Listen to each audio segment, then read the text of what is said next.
ఆయన నన్ను కూడా గుణపడు మా గురువు ఇద్దరు పరమర్శించారు.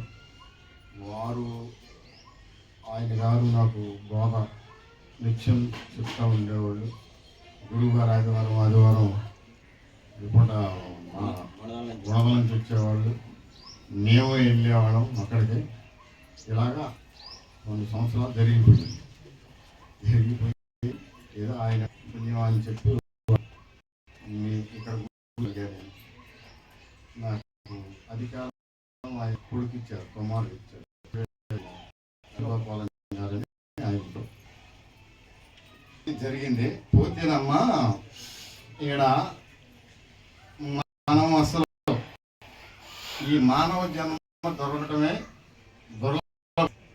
84 లక్షల అయినాక 84వ లక్ష లాస్ట్ జన్మ. ఈ జన్మ ఏమైతే మళ్ళీ 84 లక్షలు ఎట్లాగా తిరిగి రావాలి. డైరెక్ట్ మానవ జన్మ రాదు. అది చెబుతుంది. ఎట్లా రాదు అని చెప్పి మీరు అంటారేమో, అది శాస్త్రం, ఉపనిషత్తు, భగవద్గీత ఎన్ని చెబుతున్నాయి అన్నమాట. మళ్ళీ ఈ మానవ జన్మ రావటం అంటే ఎన్ని కోట్ల సంవత్సరాలు పట్టింది మనకి. ఏ దోమగా పుట్టాలో, ఏ దోమగా పుట్టాలో, ఏ పుట్టాలో, ఎట్లా పుట్టాలో, ఆడ తిరగాలో, ఏంటో, ఏ పొలంలో ఉన్న పురుగులో అన్ని తిరిగి తిరిగి తిరిగి వచ్చామండి. ఇది మాత్రం జారిపోయి ఈ జన్మలో తెలుసుకోకపోతే, ఇది పరమాత్మ స్వరూపాన్ని తెలుసుకోకపోతే, జారిపోతే మళ్ళీ 84 లక్షల జీవరాశుల్లో కూడా తిరిగి రావాలి. అది ఉపనిషత్తులు, భగవద్గీత అన్ని చెప్తున్నాయి అన్నమాట. భాగవతం ఎన్ని మనకి పెద్దలు చెప్పారు. కాబట్టి మనం దీని యందు శ్రద్ధ, బాగా శ్రద్ధావాన్ లభతే జ్ఞానం అన్నారు. నీ దగ్గర శ్రద్ధ ఉంటే జ్ఞానం లభ్యం అయింది. శ్రద్ధ లేదనుకో లభ్యం కాదు. ఇది నా సంవత్సరం అయింది ఒకటి తీసుకొని నేను నాకు అంటే నీ దగ్గర శ్రద్ధ ఎందు, గురువు ఎందు ఉంది శ్రద్ధ. గురువు మంచి మాటలు చెబుతాడు అనుకుంటున్నావు, కానీ పట్టుకొని నువ్వు అక్కడ చేరుకుంటావు. నువ్వు నాయన బస్సు ఎక్కువ అదరికి తెనాల పోతే నువ్వు తెనాల్లో దిగుతావు అంటే బస్సు ఎక్కితే గుంటూరు బస్సు ఎక్కితే తెనాలు దిగుతావా? తెలియం కదా. గురుడు నీ స్వరూపం ఇది నాయన అని చెప్పి చూపించినప్పుడు చెప్పడికి ఆ యొక్క స్వరూపానుసంధానంలో నువ్వు ఉండాలి. ఆ స్వరూపానుసంధానంలో నువ్వు ఉండాలి. ఆ అనుసంధానంలో ఉంటే అప్పుడు మార్గం అనేది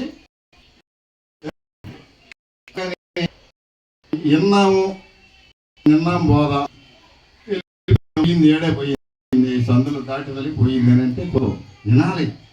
ఇని దాన్ని చేయాలి. మననం చేసి దాన్ని ఆ నిధిధ్యాస పెట్టుకోవాలి. నిధిధ్యాస అంటే ఆత్మతత్వం. ఆ నిధి యందు ధ్యాస పెట్టుకోవాలి. మననం, శ్రవణం వినాలి, మననం చేయాలి. మననం చేయకపోతే మాత్రం అది కుదరదు. ఏం చెప్పాడు గురువు ఏంటి అన్నీ చేసుకుంటూ వెళ్తున్నాం బ్రహ్మాండంగా. అది ఇది గురువు చెప్పిన మాటనే, ఆ మంత్రోపదేశాన్ని, దాన్ని ఎందుకని నువ్వు నెగ్లెక్ట్ చేస్తావు, వదిలేస్తావు? అది కరెక్ట్ కాదు కదా. అది కరెక్ట్ అయిన విషయం కాదు. ఎప్పుడు ఎక్కడ ఏమైందో తెలీదు, ఎప్పుడు జారిపోతామో తెలీదు. వృద్ధాప్యం వచ్చిందని కళ్ళు కనపడక, చెవి కనపడక అప్పుడు నువ్వేం చేస్తా? నువ్వేం చేయలేవు కదా. నీ అవయవాలన్నీ కరెక్ట్గా ఉన్నప్పుడే నువ్వు చక్కగా గురువు చెప్పింది ఆ ఇదిలో ఉండాలి. నువ్వు పరమాత్మ తెలుసుకోవాలంటే ఎలా తెలుసుకోవాలి? మాటలకు తెలియబడదు. ముందు ఈ దేహాన్ని విచారణ చేయాలి. దేహాన్ని ఈ దేహంలోనే ఉన్నాడు ఆ పరమాత్మ స్వరూపం ఉన్నారు. మా లెక్కలో అంతా పరమాత్మ స్వరూపమే. మరి వాళ్ళ లెక్కలో పరమాత్మ స్వరూపం తెలియదు కదా. వాళ్ళకి తెలియాలంటే ఏంటి, తనువెవరు, తానెవరు, నేనెవరు, 3 సబ్జెక్ట్స్ తీసుకోవాలి. నేను, తాను, ఈ మేను. ముందు మేను విచారించాలి. మేను తెలియబడ్డారు, నేవాడు తెలియబడ్డారు.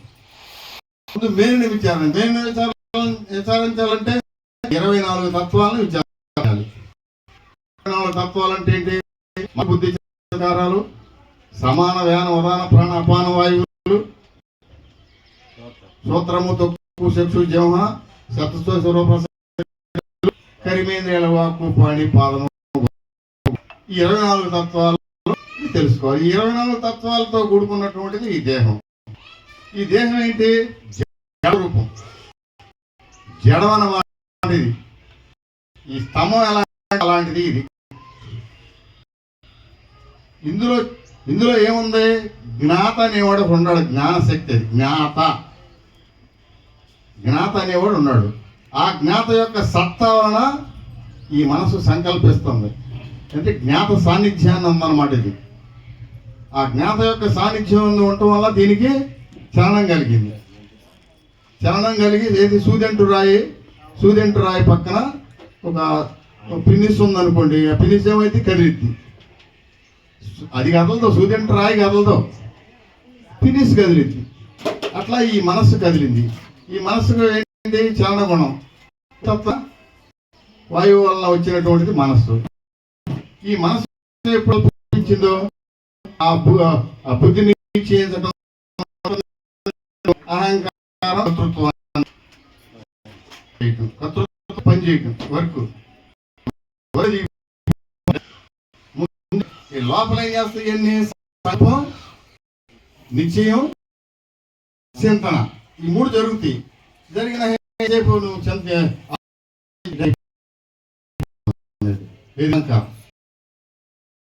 ఇలాగా. కానీ వేరే విషయాలు పడి అడ్డెళ్తుంది. వెనక జ్ఞాత అంటే నేను జరగట్లా. అది ఈశ్వరుని యొక్క ప్రతిబింబం అన్నమాట. అంతకందు మనసు చిత్తాహంకారం అనేటువంటి యొక్క ఆ అర్థం ఎందుకు ప్రతిఫలించింది. ఆ ఈశ్వరుని ప్రతిబింబం. ఇది చలనం వచ్చింది. ప్రతిబింబం కొండలో నీళ్ళలో చంద్రబింబంగా పడితేట కదిలిద్ది. కదలదు, నీళ్ళే కదులుతుంటాయి. కదిలేదు. మనసు ఏం చేస్తుంది? ఏది పడితే అది ఒక పొరపాటు పనులు కానీ, లేదా పొరపాటు పనులు తీసేయండి, పొరపాటు పనులు వద్దు, మంచి పనులే చేస్తుంది. కానీ నేనేంటి, అసలు నేను ఎవరిని అనేది ఆలోచించట్లా. నేను ఎవరిని అని చెప్పి ఆలోచించట్లా. ఈ నేనుని విచారించితే ఈ నేననేవాడు దొరుకుతాడు. నేననేవాడు ఎవడు? జీవుడు. ఈ జీవుడు 17 తత్వాలతో ఉన్నాడు.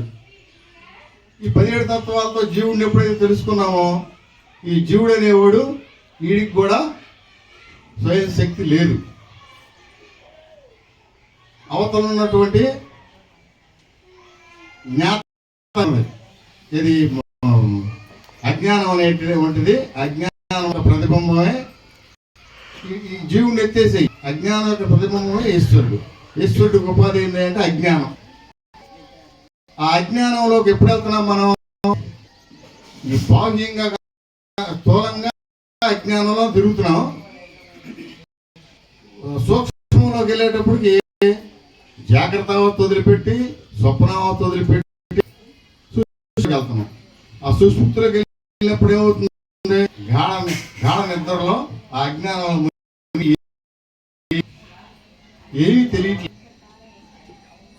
మరి ఏమీ తెలియకపోతే అక్కడి నుంచి హాయిగా నిద్రపోయాను అట్లా ఎట్లా అని ఎందుకు చెప్తున్నాడు? ఆ సాక్షి స్వరూపం పరమాత్మ ఉన్నాడు అన్నమాట నీకు పై. ఈ 3 అవస్థలకి 4వ ఉన్నాడన్నమాట మహాకారణ శరీరం. దాన్ని మహాకారణ శరీరం అంటారు. ఆడే పరమాత్మ స్వరూపం.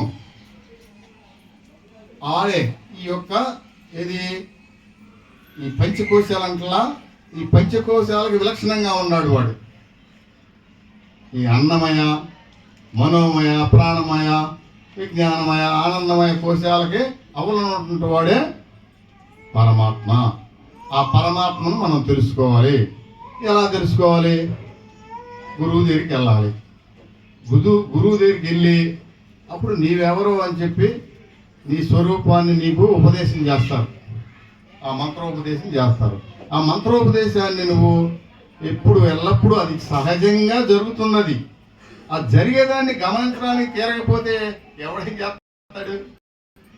ఆ జరిగేదాన్ని గమనించరా బాబు చెప్పి గురువు చెప్పాడు.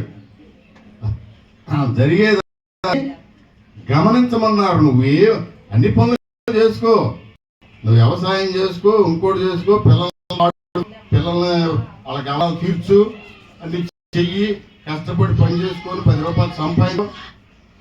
సంపాదించకుండా కూర్చొని జపం చేయమంటలేడా?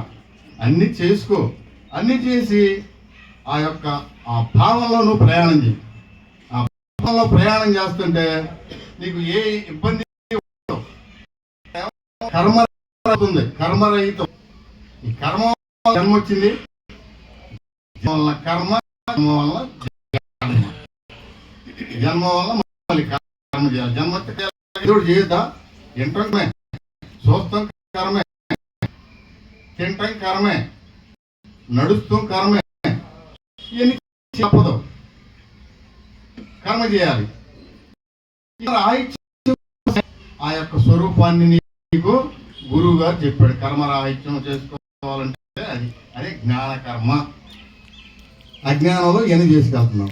జ్ఞానకర్మ అంటే నీ స్వరూపం, నీలో జరిగేటువంటిది 21,600 అజపం జరుగుతుంది నీలో.